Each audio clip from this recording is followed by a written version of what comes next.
Balthazar, Viviane, Djeneba. Bref, plein de sujets divers et variés qui ont secoué la toile ivoirienne, voire africaine. Mais s'il y a une chose qui est au bord de toutes les lèvres et que tout le monde veut savoir, bon, il y a bien sûr qui est le Flapacha ou bien qui a gagné en... Qu'est-ce qui se passe entre la Team Peya et Saint Milano? Celui qui a réveillé le discours, on va dire cela, c'est Patko Yao, où il a fait une vidéo pour expliquer tout simplement que il y a Milano qui écoute les gens et qui veut pas renouveler son contrat, qui est en fin de contrat avec la Team Peya. Et tout simplement, il écoute les gens, il écoute les ondits, il veut pas se concentrer là-dessus. Et lui, Patko Yao, en tant que grand frère de Milano, il exhorte Milano à aller demander pardon à la Team Peya, qui ne va plus écouter les gens, qui va revenir vers eux et qui ne peut pas travailler sans eux. Le petit, donnez des conseils au petit. Si vous êtes avec lui, ou bien vous avez la possibilité de lui parler, donnez-lui des conseils. Peut-être parce que ma vidéo seule n'a pas suffi.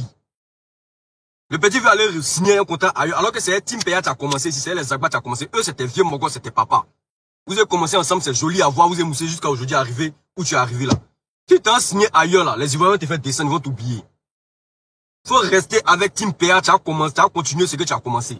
Mais c'est pas tu vas te faire oublier, ça insiste dessus.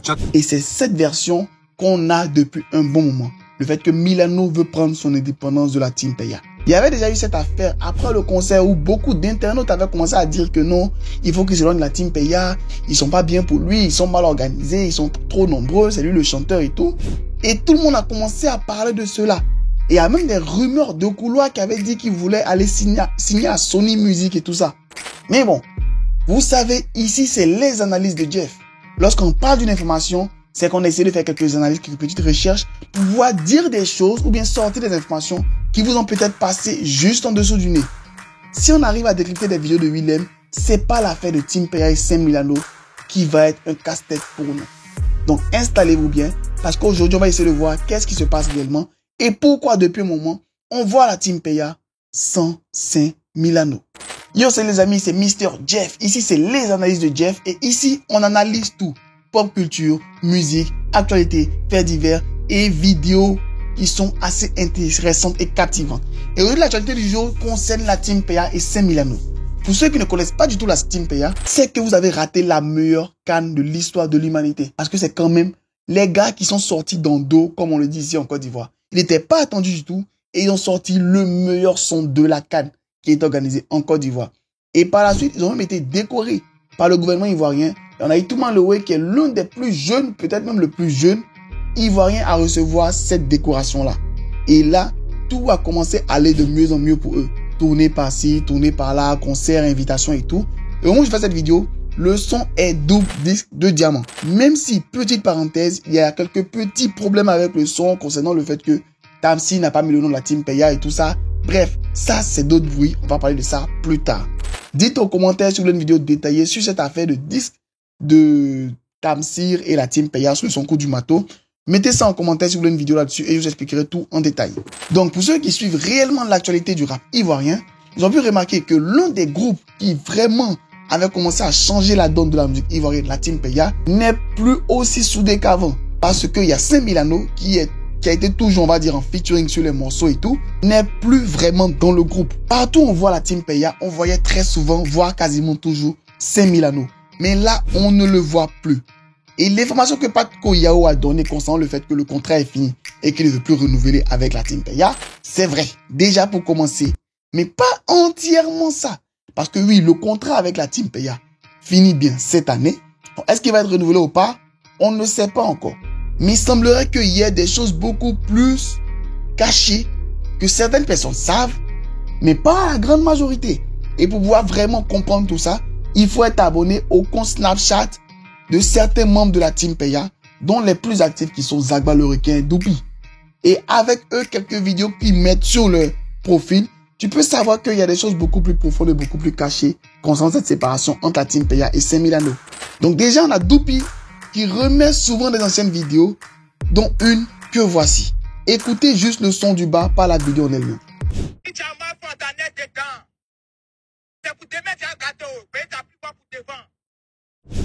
Bref, leçon de base, c'est simple. Si tu as mal fait, on t'enlève dedans. C'est pour demain, tu as gâté. Il semblerait que Milano ait gâté quelque chose. Pour ça qu'on l'a enlevé dedans, comme ils l'ont dit. Et comme ils aiment le dire depuis un moment sur les réseaux sociaux, hey, c'est main chaud. Et en plus de cela, on voit que Doupi continue dans sa story avec une autre vidéo qui n'est pas une vidéo de lui, mais plutôt une vidéo qui explique tout simplement que lorsque tu fais quelque chose à quelqu'un qui est hyper sensible, il va forcément prendre cela à cœur.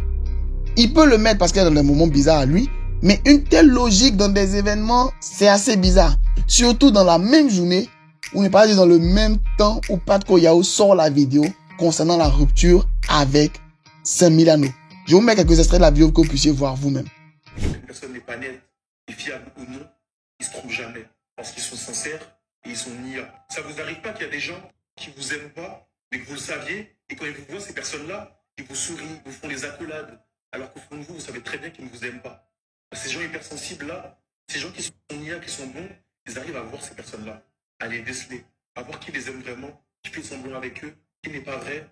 Loin du lèche-bot que Pat Koyao voulait faire à la Team Peya, je le dis ainsi parce que c'est vrai, loin du lèche-bot que Pat Koyao veut faire à la Team Peya, du genre, vous avez raison, il va lui demander pardon, c'est votre petit frère, va demander pardon, c'est ta famille et tout. Bref, ici on est là de manière professionnelle pour analyser les choses. Donc déjà, il semblerait que Milano ait fait quelque chose qui a déplu à la Team Peya, pour ça qu'ils l'ont retiré du groupe. Déjà même au-delà même de la rupture du contrat. Et selon certaines recherches, il se trouve que Milano s'est joué les Judas. Au moment où je voulais capturer la vidéo, parce que c'est sur Snap, la vidéo je l'ai plus retrouvée, où il y avait Zagba qui parlait à Milano pour dire que non, que là c'est le comportement de Judas et tout. Et Doupi a reposté cela en story également. Bref, il se trouve que Milano, comme on le dit en Côte d'Ivoire, a chié où il mange. J'explique clairement. Pour tous ceux qui savent, ils savent que la Team Peya, c'est un groupe de personnes où il y a producteurs, managers et tout ce que vous pouvez imaginer. Et que Milano, lui, c'est l'artiste. Et Milano, lui, apparemment, il réclamait beaucoup plus. Dans le sens où il partait voir des personnes et leur expliquait que la Team Peya bouffe tout le jet et lui, il ne reçoit rien. Et c'est ce qu'il faisait à chaque fois pour pouvoir prendre un peu d'argent de gauche à droite et tout. Et il racontait cela très souvent à ceux qu'on appelle en griffe les vieux pères. Et donc les vieux pères, eux, c'est leur petit qui vient les voir pour les raqueter. Donc bref, ça va. Et le gars, il faisait ça assez couramment et assez régulièrement. Que non, les gars, ils me donnent pas beaucoup d'argent, ils prennent tout mon argent, j'ai pas assez d'argent et tout. Donc il faisait ça pour raqueter les vieux pères, raqueter les vieux pères. Et il se trouve que l'affaire est tombée dans l'oreille des concernés. Et sûrement, il y a eu confrontation parce que tu parles mal de moi dans mon dos, il y aura confrontation, tu vas devoir dire la vérité. Et peut-être le gars, il a dû nier et tout, mais lorsque des personnes, on va dire des vieux pères, t'accusent, c'est qu'ils ont des preuves. Et sûrement, les preuves sont sorties de toutes ces accusations et tout ça. Et les autres de la Team Peya n'ont pas toléré qu'ils puissent salir leur nom ainsi. Parce que véritablement, c'est véritablement salir leur nom. On va dire ce qu'on veut. C'est vrai que Milano a le talent.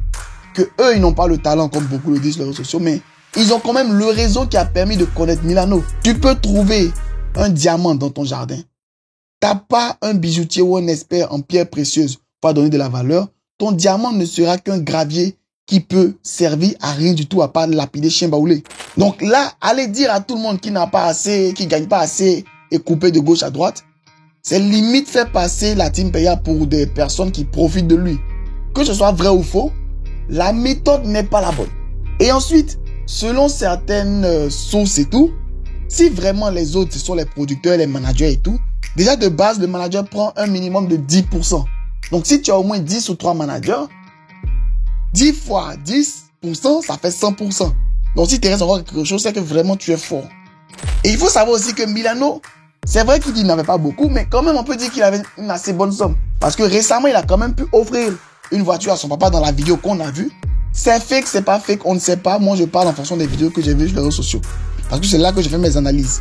Tous les gars de la Team Peya, on ne s'est jamais vu, je les connais ni là ni dev. Donc tout ce que je dis, c'est en fonction des vidéos que j'ai vues sur le net.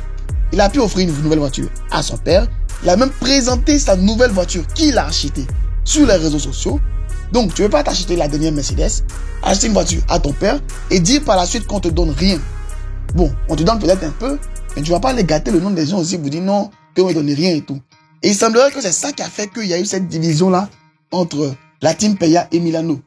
Parce qu'ils ne trouvent pas bien que eux, ils fassent les efforts pour pouvoir le mettre en avant et que lui, derrière, il va salir les noms chez les vieux pères. Parce que, soyons honnêtes, les artistes gagnent une grande partie de leur argent par les mécènes qui sont autour, qu'on appelle en griffe les vieux pères. Donc, si ceux-là n'ont plus confiance en vous, ils vous donneront moins d'argent et vos projets seront beaucoup moins financés. Et par la suite, forcément, la Team Paya va vouloir faire punir ce acte-là, qui est limite comme une trahison. Donc déjà, l'une des preuves palpables, c'est qu'actuellement, la Team Paya est en France et Milano, peut-être il est à Zakwa. Peut-être il allait rendre visite à Balthazar. Peut-être il allait danser dans le clip de Viviane Remix, mais aucune nouvelle de lui.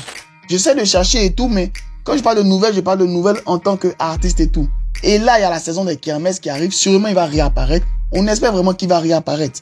Et moi, je pense que si vraiment cette information est véridique, la seule manière pour Milano de pouvoir revenir sur la scène, parce que là, il risque d'avoir sa carrière qui va totalement s'effondrer, comme plein d'artistes, donc je dirais pas le nom, c'est de revenir limite faire une période de repentance, pouvoir vraiment expliquer ses raisons à lui et essayer de se relancer. Parce que la Team Paya, qu'on le veuille ou non, ils ont quand même une place assez importante désormais dans le show de ivoirien. Je l'ai dit dans une vidéo, c'est la nouvelle Jet Set. C'est la nouvelle équipe phare qui peut lancer ou bloquer tous les artistes. Donc limite, il s'excuse auprès d'eux et se relance en solo, un peu comme il y a eu beaucoup dans le rap et tout. On a eu Booba Damso. Booba, il a mis la lumière, on va dire, il a mis la lumière un peu sur Damso. Damso tout seul, il a explosé. Il y a eu Karis Booba. Et bref, il y a plein de cas comme ça. Mais si par contre, il n'arrive pas à rebondir correctement, il va disparaître. Parce qu'il y a des rappeurs comme par exemple Lamano qui viennent en force, qui est un rappeur ivoirien qui est en France, qui a déjà plusieurs trends à son actif TikTok, qui a déjà son premier single d'or. Lui, il vient pas pour rigoler. Et si un artiste là débarque que Milano n'a pas su se répondre, ça sera bizarre. Voici résumé brièvement l'affaire entre Milano et la Team Paya. Donc c'est pas une affaire seulement de contrat qui a rompu et tout ça. Milano faisait les bérets sur la Team Paya dans le dos. Les gars ont appris le discours, ils n'ont pas aimé, ils se sont fâchés. Pour cela que le gars a été écarté du groupe. Donc, Patko Yao qui a fait une vidéo pour dire non, on va demander pardon. C'est pas un simple pardon, c'est beaucoup plus profond que le fait de lui qui veut quitter le groupe. C'est vrai que peut-être il avait ses ambitions de quitter le groupe, mais là il est plus poussé vers la porte que lui qui quitte le groupe. Et c'est pas pareil que lorsque tu quittes un groupe et lorsque on te chasse du groupe. Donc, on espère par la suite que ça va aller. Et pour ceux qui ont des informations supplémentaires, mettez tout ça dans les commentaires, on va discuter, on va en débattre. Et peut-être par la suite, une vidéo 2 pour pouvoir donner plus de détails à cette affaire-là. Donc, restez abonnés, restez connectés. C'était Mr. Jeff pour les analyses de Jeff. Ici, on analyse et on décrypte tout. On va rester toujours à fouiller, farfouiller, trouver des indices et voir réellement ce qui se passe. Et si possible, si j'ai pu avoir la chance de pouvoir avoir l'un des membres pour pouvoir expliquer sa version, ça sera vraiment exceptionnel. Restez à l'écoute, c'était Mr. Jeff. Bye, Jeff.